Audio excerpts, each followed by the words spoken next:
Russia continues its attacks around the city of Bakhmut in the east of Ukraine as authorities attempt to get communications up and running again. Macron in America. The French president says he'll confront his US counterpart over subsidies paid to US companies. Fleetwood Mac singer Christine McVie, who helped create one of the world's best-selling albums, has died, aged 79. It's day 12 of the Qatar World Cup, with Germany fighting for their survival in the competition. We'll have all of the results here as they come in. In the east of Ukraine, Russia is continuing to keep up pressure on the city of Bakhmut. It's one of the few areas where Moscow is still on the offensive.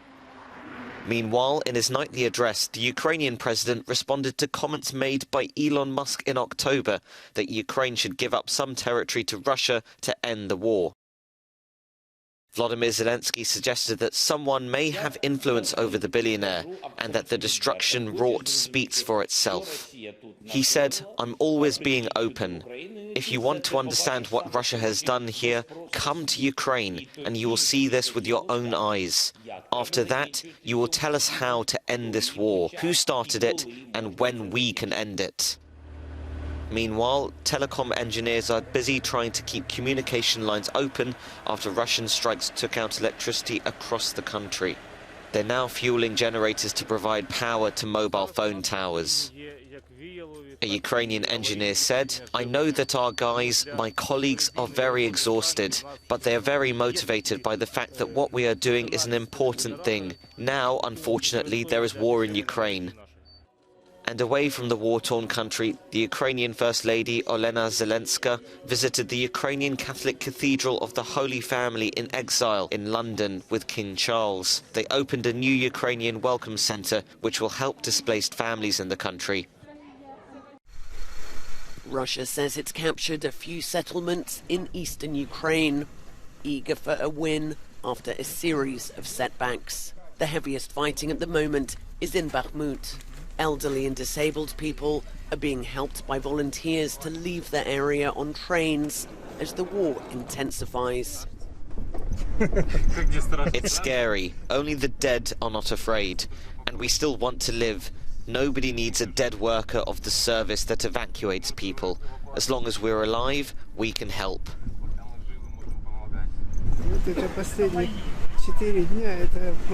The last 4 days have been unbearable.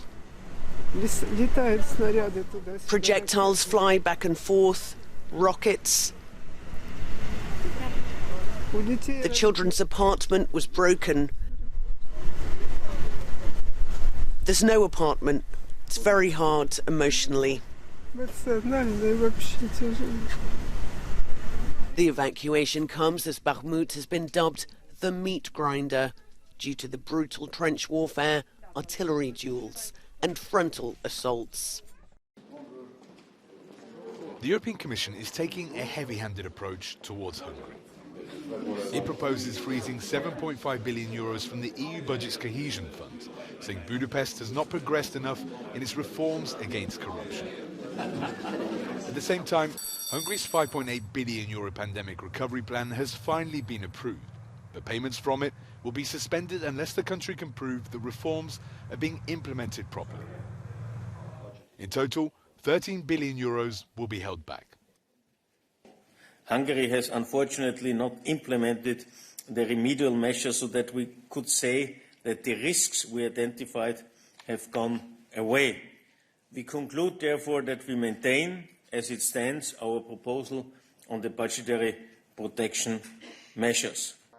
The frozen funds can only be unlocked if 27 conditions are met, ranging from strengthening anti-corruption measures to improving the independence of the judiciary. Despite all these measures, Budapest still says it's satisfied with the deal, because the money will arrive sooner rather than later, as Hungary will meet the conditions. I trust that we will fulfill our remaining commitments as precisely and as thoroughly as we have done so far, and that we will be able to convince the Commission and the Council in 2023 that the suspension no longer needs to be maintained. The Hungarian opposition welcomes the proposal and expects EU countries to approve it soon. In the last 10 years, billions of euros came to Hungary, but the healthcare is in a worse situation than 10 years ago. The education is in a worse situation. The competitiveness of the country did not increase because all these funds went to 3-4 oligarchs. Now with this decision, we can stop this process. EU member states need a qualified majority to accept or reject Hungary's proposal. But the vote will be timed so that other issues Budapest has been blocking won't continue to be held up. Among them, releasing funds for Ukraine and holding up a deal on a global corporate tax. Christopher Pitches, Euronews.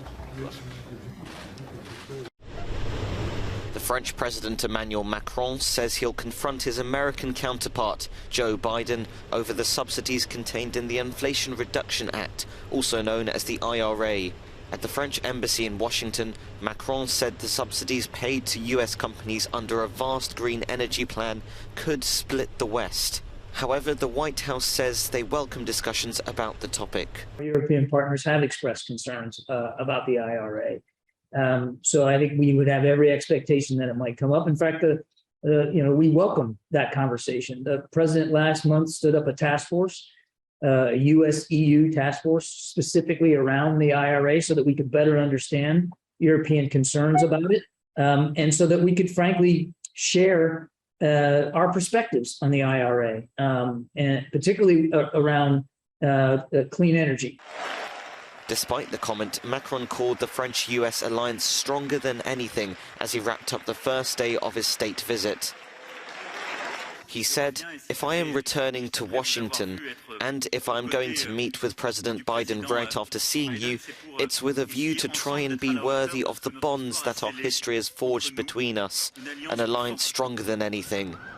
Macron also visited NASA, called for the International Monetary Fund to be reformed to better tackle climate change, and attended a ceremony at the Arlington National Cemetery, all on day one. He's due to have talks with President Biden on Thursday.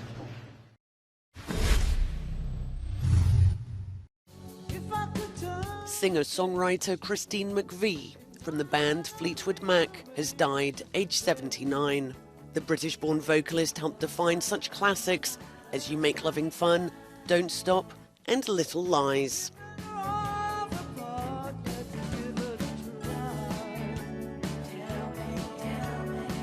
McVie was a steady presence and personality in a band known for its frequent lineup changes and volatile personalities.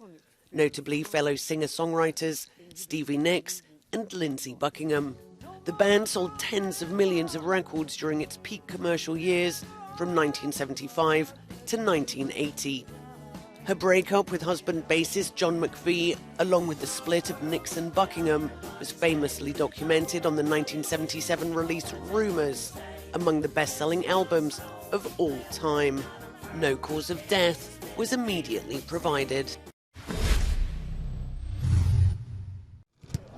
4 times World Cup winners Germany will be looking to avoid a shocking early exit when they take on Costa Rica at the Al Bayat Stadium on Thursday. Hansi Flick's side left it late to salvage a 1-1 draw against Spain, and nothing less than a win will do for Germany if they are to break into the top 2. Following their humiliating 7-0 loss to La Roja, Costa Rica bounced back against Japan, and a win over a struggling German side would see them progress to the knockout stages for just the 3rd time in their history. Meanwhile, Spain and Japan will battle it out at the Khalifa International Stadium. La Roja are currently top of the group with 4 points, while Germany are currently bottom ahead of their must-win game. Euronews reporter Sam Ashu has all the latest from Group F. Well, it was touted as one of the games of the group stages, but Croatia versus Belgium may be even bigger than first anticipated. Zlatko Dalic's side need just a point to qualify, but Belgium must win if they're to guarantee themselves a spot in the last 16. This Croatia side that are currently training behind me aren't getting any younger, but they're looking pretty confident ahead of this one, despite the fact that Belgium are currently ranked 2nd in the world. As for one of the other sides in the group, Morocco, well, what a tournament they're having. Their win against Belgium means they just need a point against Canada at the Al Tumama Stadium later to ensure that they qualify into the last 16. Group F is well and truly all to play for. Sam Ashu for Euronews in Doha.